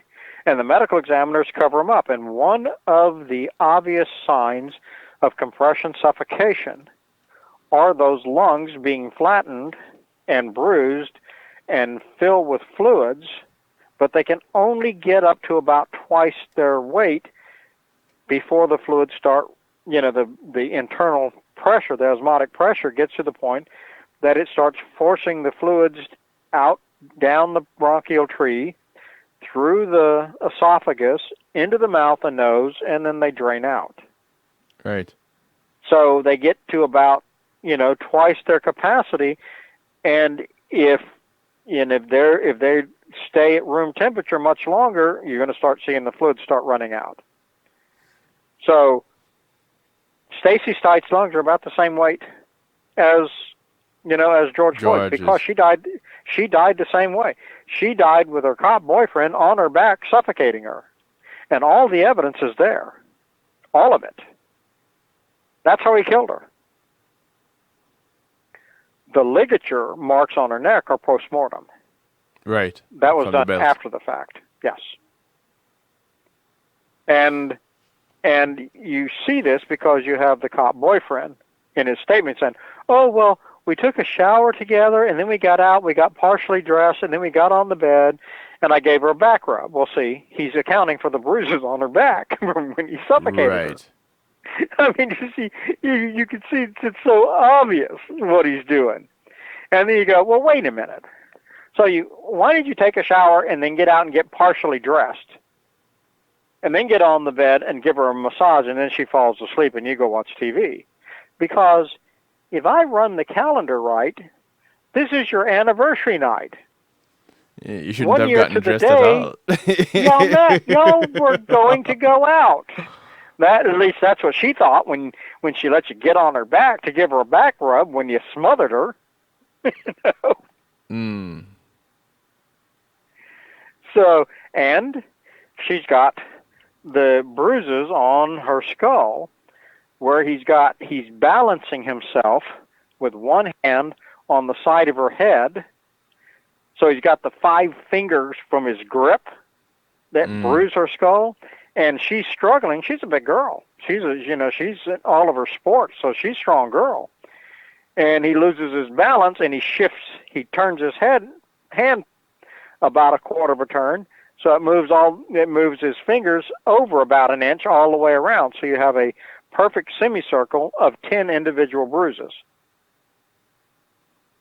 And that is him on her back, holding her head down while he's on her back, suffocating her. Now, the medical examiner says, oh, she's got 10 bruises from the fist knuckles where she's been hit in the head, 5 or more times. Repeatedly, yeah. Right. Well, when when you make a fist, it is not a straight line. You have a slight curve to it. So 2 of your knuckles stick out above the others. Mm-hmm. So if you pound somebody in the head, you're going to leave 1 really dark bruise and 2 lighter bruises, because there's not a lot of skin there for compression. Right. And so what do? You go bang, bang, bang, bang, bang in a perfect semicircle 5 times? Well, if your OCD, is strong enough, you're going to want to get it right. Oh, yeah. Yeah, that's right. But in his diagram that he draws, he's got them spread out erratically all over her head. Well, I have a picture of her scalp reflected, showing the bruises are in a perfect semicircle. I recognize it immediately. Now, this is the guy on her back. And I see the signs of it in her lungs being full of fluid from the compression. Something that is common. And, there are a few of these in custody deaths that pretty much show up that way. Right. So there's, the Daniel Prude, that kind of speaks for itself. Then there's George Floyd. There is Freddie Gray. Freddie Gray, yes. Same spinal cord injury. You see him Prude. Yes. He had, and they tried to hide it by throwing him in that van and saying they drove rough, slamming him around, and he caused his neck injury in the van. No, he didn't. He had it before they loaded him. You could see it. And you have, and this one is one that has caused controversy for years. Trayvon Martin. Trayvon Martin, he died the same way. And you see, I was pulling the records, and I was trying to talk to that Crump law firm. But that Crump law firm, I'm going to tell everybody out there right now, that is an ambulance chasing operation. And you know this, and if you watch, the Trayvon Martin family got no money. Mm-hmm. The Michael Brown family got no money. The Bolton Sheen family got no money. Why? Because he doesn't have an investigator. He doesn't have a staff that have experts that come in and break down the case to present a case for damages. That's why you see them only going after those high-profile deaths with a lot of media attention. They use the media attention to stampede the city or county governments into paying a settlement. Mm-hmm. But they don't do any preliminary work. And so when they're pushed to the point where Dallas, they won't pay you if you can't present a case and threaten them. And so they got nothing. Yet, oh my God, the Bolton Sheen family should have gotten, I'd say, easy $5 million. It could be more, but minimum, based on what I saw. Now, I worked on an in-custody death case with the Cochran Law Firm out of Chicago back from 2008 to 2011. Mm-hmm. And with what I had them do, and I have the records that are going to come out here, what I did is I nailed their medical examiner into the corner. It so panicked them that they then tried to contract with the neighboring medical examiner to be their expert. But he was no better. And I got him in federal court deposition. And after I had him deposed, well, Dallas County decided they couldn't go to trial, and they settled with the family for $800,000. Now, it was worth more, but you see, that's not my business. I don't tell the family of the attorneys. That's not my business. Right. I can just give them and force them to, to show them and get them to do the proper research. The proper deposition is generally the best tool and the fastest and the cheapest tool to get to the truth, because I know these offices, all of them. That's why I've removed 10 chief medical examiners here in Texas. And so once I get them on the stand under oath and they lie, then they're toast. And so they settle. Right. But you see, and I tried in the Bolton Sheen, I contacted Lee Merritt, and it was Lee Merritt and that Crump law firm, but they wouldn't talk to me. I provided them documents and told them here and here, and here's where you need to go, and and they wouldn't do it, and they didn't. And when they tried to file their suit, they couldn't establish the prima facie case, and they lost it because they don't have any investigators and they don't understand Texas law. See, it was the same thing in the Sander Bland case with the Chicago law firm. Right. They were train wrecked, washed up on the beach until I contacted them. Now, I contacted that law firm and realized it was a boilerplate operation. All it was is they took calls all day long looking for easy, high publicity deaths of people of color, and they took those. But 99% of their calls, they never, they didn't meet that threshold because they required investigation and time and money. And this company, all they wanted was the insurance. If they could stampede an insurance company into paying anything, then they were ahead and they moved on. Yeah. And that's what you have going on here. Crump Law Firm knows nothing about what happened to George Floyd, and they could never present a case. But when that judge allowed a third-degree murder charge, the city panicked because they felt like, God, even the most incompetent moron can get a third-degree murder conviction here. So when he allowed to go from second degree to third degree, well, the city immediately settled. I mean, they settled within 24 hours. Because now they sure didn't want to get a conviction on a third-degree murder and then go to trial. with a jury. Though, from what I've seen of that law firm, I'd advise the city to take him to trial, because I don't think the Crump law firm could, fight a case. Because looking at Trayvon Martin, here's what my read, and I pulled the records, and I was responsible for having the medical examiner who did that autopsy fired. And I knew him. He came from Texas. I'd been watching him for years here in Texas. Mm-hmm. But anyway, Trayvon Martin saw Zimmerman following him. So when he made the corner to go up between the two buildings, he hid. He ran to the first set of bushes and hid. Zimmerman, coming around the corner, realized he couldn't have got away, so he's got to be hiding. Zimmerman, with his flashlight, went and found Trayvon hiding in the bushes and spotlighted him. Saw that he's a kid, 16-year-old kid. Now, Zimmerman had to catch somebody that night because his wife had just left him because she was tired of him, his play cop, and all the problems he was causing in that townhome development. Yeah. Right. So he had to catch somebody that night. He's got a kid. He can catch him. He's black. Got him. Well, Trayvon runs from him, and Zimmerman chases him and catches him over in the sidewalk. How do I know that? Because the people are home at that corner townhome, and their windows are open, and I have their statements that the scuffle started in their bushes, the loud voices, and then the run over to the sidewalk, more loud voices, and then eventually the gunshot. But what the evidence shows is that Trayvon, they argued a bit, and then Trayvon turned to walk away because he's just like, screw you, I'm not doing anything, and I'm going to my dad's place. And Zimmerman grabbed him from behind in a bear hug, pinning Trayvon's arms to his side. That's why he couldn't punch him.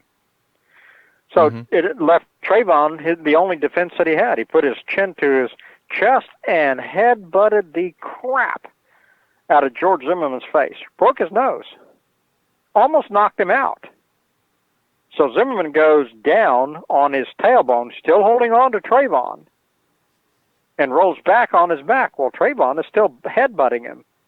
Only now Zimmerman turns his head to the right, Trayvon headbutts him above the ear and bounces his head off the cement of the sidewalk. Zimmerman turns his head to the right and he does it again.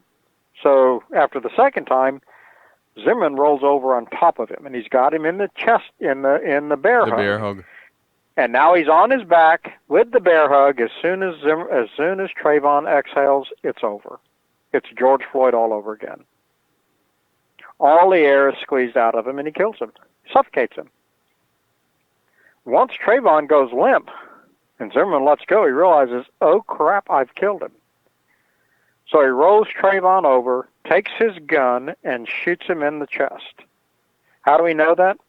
There's no artillery, artery spray. Mm-hmm. Because the heart's not beating, there's no pressure. The bullet goes straight into his chest, through his heart, but there's no spray that ejects out onto Zimmerman because there's no blood pressure, which means he's dead.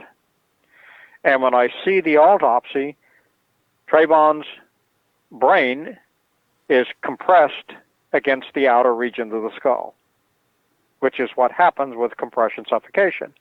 The blood pressure going in the base of the skull mashes pushes the brain and flattens it out against the skull. And Trayvon has that. But if Trayvon had been alive and shot one time in the chest, the blood pressure would have dropped. There'd have been no swelling of the brain. Mm-hmm. So it tells you what the hell happened. And there's no... Zimmerman says that Trayvon is on top of him, beating him in the face with his fist. Trayvon has no bruises on his knuckles. And he's not a fighter, so he'd have hit Zimmerman one time, his knuckles would have been bruised. And then Zimmerman says that Trayvon went for his gun. Well, from his wife, Zimmerman places his gun in the middle of his back like detectives carried it. Mm-hmm. So if he's on the ground and Trayvon's on top of him, the gun's underneath him. Right. Trayvon can't see it. He can't see it. How can he go for it?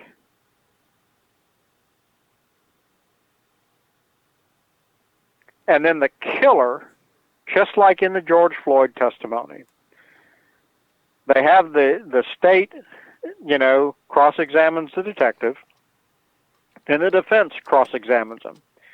And the defense says in their questioning, says, "Detective, isn't it true that you found a shank in the bushes where Trayvon was hiding?" Ding, ding, ding, ding, ding. Wait a damn minute. Yep. This is the first time anybody's ever heard that Trayvon hid from George. George Zimmerman said he's walking back to the truck and Trayvon attacks him. So he's claiming self-defense. But if Trayvon hid from Zimmerman and Zimmerman went to find him and started the confrontation, there is no self-defense. Mm-hmm. It's a murder on Zimmerman. So that's the first, there goes. Well, immediately the state comes back and on cross says, "Detective, isn't it true that what the defense said was a shank in those bushes where Trayvon was hiding?" So the state's acknowledging that Trayvon hid from Zimmerman and never attacked Zimmerman. Zimmerman was the aggressor all the way. They said, "Isn't it true that that so-called shank was actually a piece of the metal trim for the awning for when they screened in that porch 10 years earlier at that apartment where Trayvon was hiding?" Both acknowledged that Trayvon was not the aggressor. Mm-hmm. Right. Zimmerman was the aggressor, and this is a murder trial. And then, just like in George Floyd, you had Chris Van Zandt, the FBI criminalist, mm-hmm. is consulting for one of the major TV stations and listening to the testimony, and after every day's trial, then talks about what came out in the trial. And there it was, and where's Chris Van Zandt saying, oh my God, this is a murder case. This isn't a self-defense case. They acknowledged that Trayvon hid from Zimmerman, and Zimmerman found him. And you know what else was found in those bushes? Zimmerman's flashlight. Where he dropped it when they scuffled. Where he dropped it when Trayvon ran from the bushes and he tried to grab him. Mm-hmm. So all of it tells you that Trayvon hid. And yet, it changes the complexion of everything from Trayvon being the aggressor to Zimmerman being the aggressor. And this was a murder trial. And they let Zimmerman go. The state and the defense. It was a dog and pony show.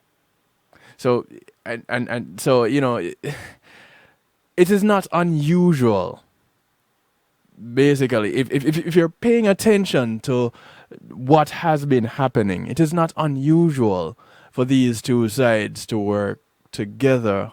However, present it in such a way that they're in opposition. It makes it look like you have an adversarial situation, but you don't. If you look and do the research into the evidence like I do, then you see a very different. This is, like I said, this is like a Broadway play where each part's playing their part. It's not real life. Yeah. It's not real law.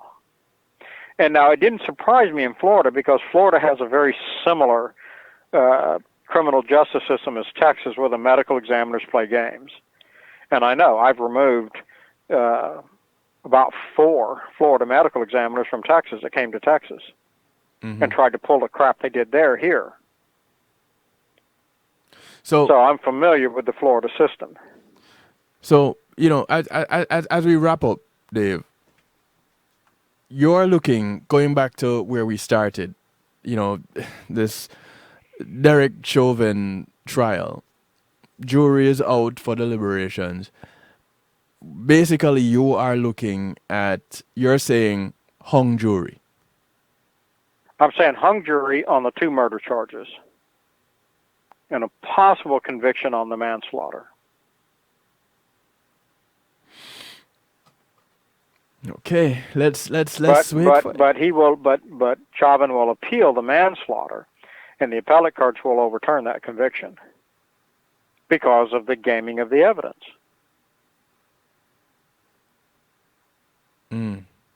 See, that leaves them the back door. Now, We talked a little bit about the Boat and Sheen shooting in Dallas. Yeah. On April 27th, they have oral arguments here at the appellate courts here in Texas over the appeal of that officer. She's appealing her sentence. Really? Yes. So. And the media doesn't know it. But yeah, in a little over a week. Yeah, a week and a day. About a week. Because what are we, the 27th, and here we are, Today's the 19th. you know, the 19th, 20th, so 7 days. Yeah. The Amber Geiger will be, you know, oral arguments before the, you know, Court of Appeals over her conviction, trying to overturn her conviction. Wow. To get it from a murder to a manslaughter charge. Crazy. Yeah, Listen. it is. It just, and to me, you know, I just see all these cases, you know, I just say, you know, Dave, you got too much on your plate, you got to let it go. Yeah, the Bolton Sheep family got screwed by their own attorneys, by the state, what they put on. I'm telling you, boy, that one is a stinker. And if I had time, I'd pull that one apart because that was a murder. I think she deliberately did this. And then there's a lot of evidence that she did. There's another one that someone had reached out to us asking for your help on, again, coming out of Texas, in custody death. You know, so yeah, Dave, you're quite the busy man. Well, you are very busy. But well, I would like it if they would just stop playing games and leave me alone. You know, so I don't just follow the law and be honest. Yeah. But I'm seeing it's getting worse and worse and worse, and I never thought that I would see this in Minnesota and New York. But after Daniel Pruitt and George Floyd, I'm realizing, God, they're as bad as Texas, and in some cases even worse.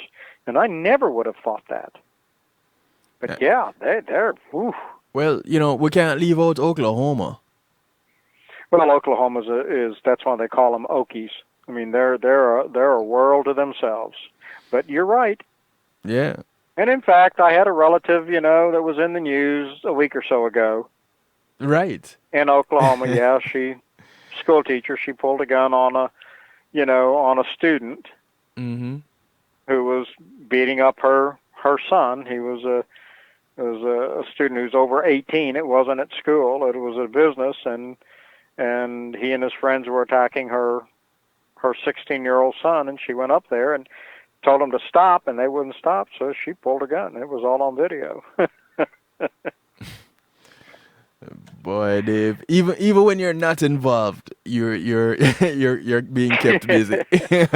Yeah. Well, no, you know, I didn't have to get involved in that because she was totally in her right. The police said, you know, in Oklahoma's strong, you know, concealed carry right for protection, and they just said no. She was protecting her son. She gave them warning. They wouldn't stop. You know. Yep. She pulled it. They stopped. She holstered it. You know, that perfect example of what the gun laws are supposed to be about. To do. Yeah. That's right.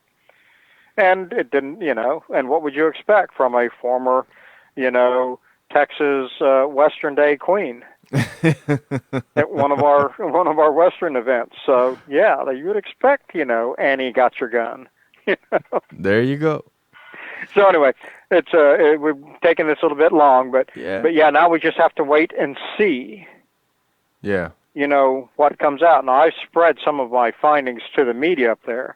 So now that this is over, while the jury's deliberating, mm-hmm. it's possible that one of the media will raise these issues we raised tonight. Right. Well, and if they do, it's going to turn, it's whatever happens, you know, with the jury, you know, their findings are going to come out into already, you know, a hostile environment. Well, let's keep our ears to the ground on this one. See where it goes.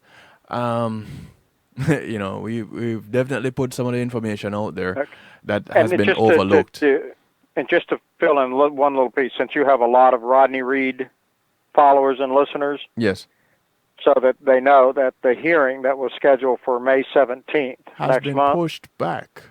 Yeah, it's been pushed out to July 19th, which is odd because the Court of Criminal Appeals, the Supreme Court in criminal cases, ordered the judge to resolve it, the hearing by June 13th. So something major has happened.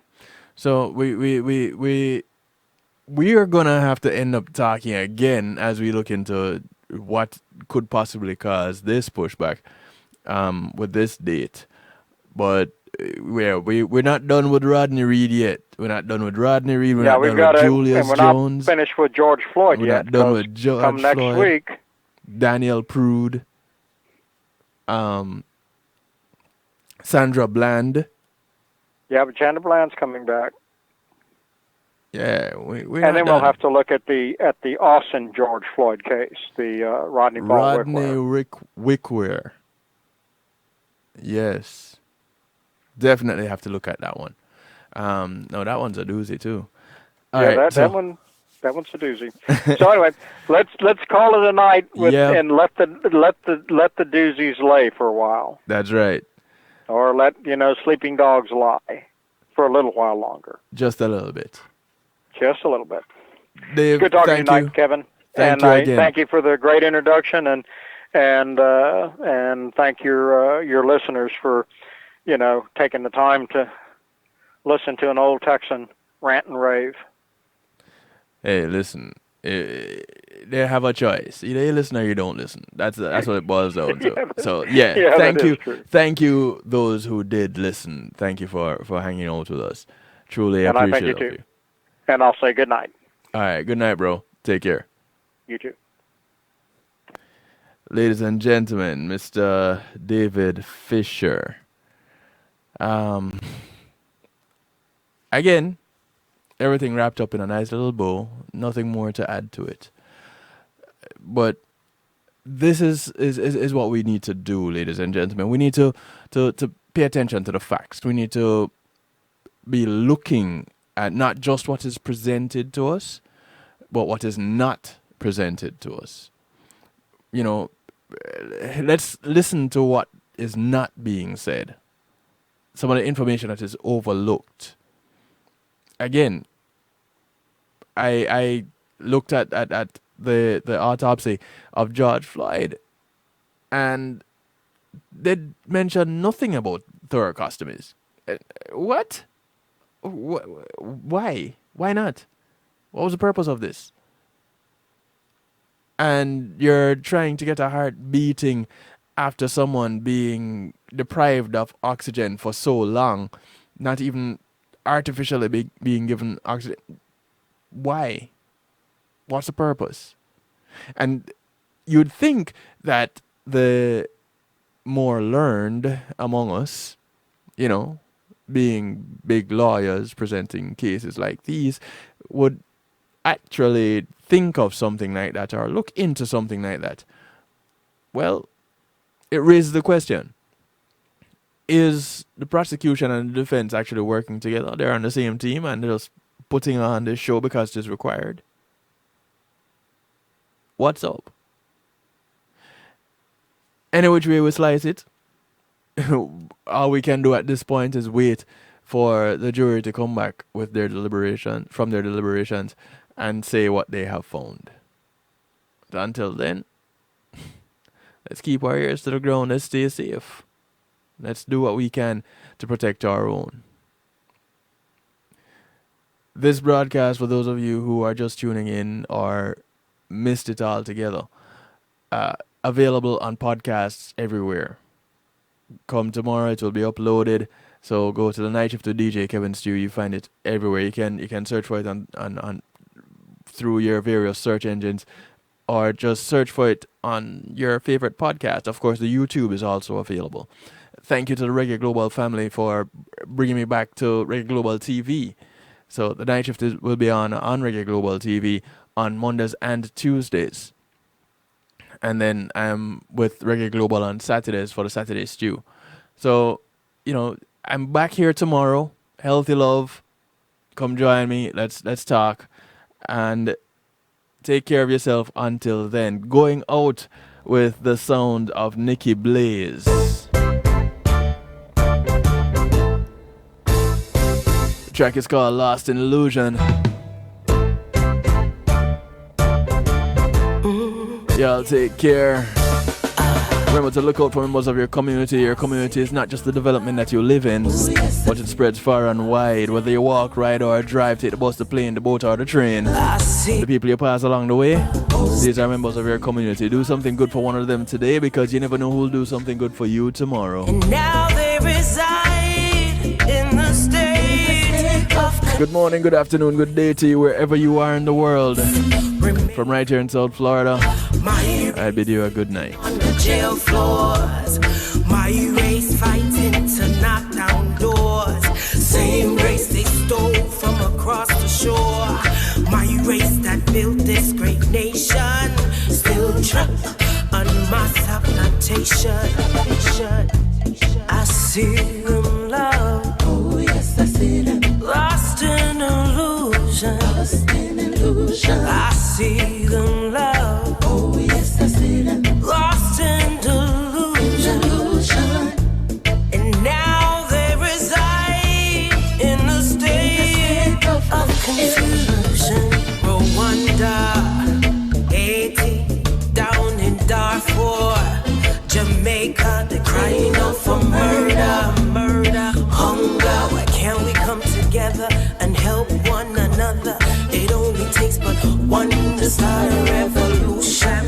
Please don't play into the illusion. Oh, I see them lost, yeah, I see them lost, oh, in a state of confusion. Wake up, wake up, wake up, yeah. Oh, I see them lost. I see them lost. Greetings and salutations, one and all. You're invited to tune in to the Night Shift with DJ Kevin Stew. It airs on Mondays with Community and Finance, Tuesdays with Healthy Love, and Wednesdays with Real Talk from 10 p.m. to midnight Eastern Time. Come spend some time interacting in the stew pot where we keep things bubbling and wind down in musical therapy. The Night Shift with DJ Kevin Stew is on kevinstew.com, where you're encouraged to have acceptance through enlightenment.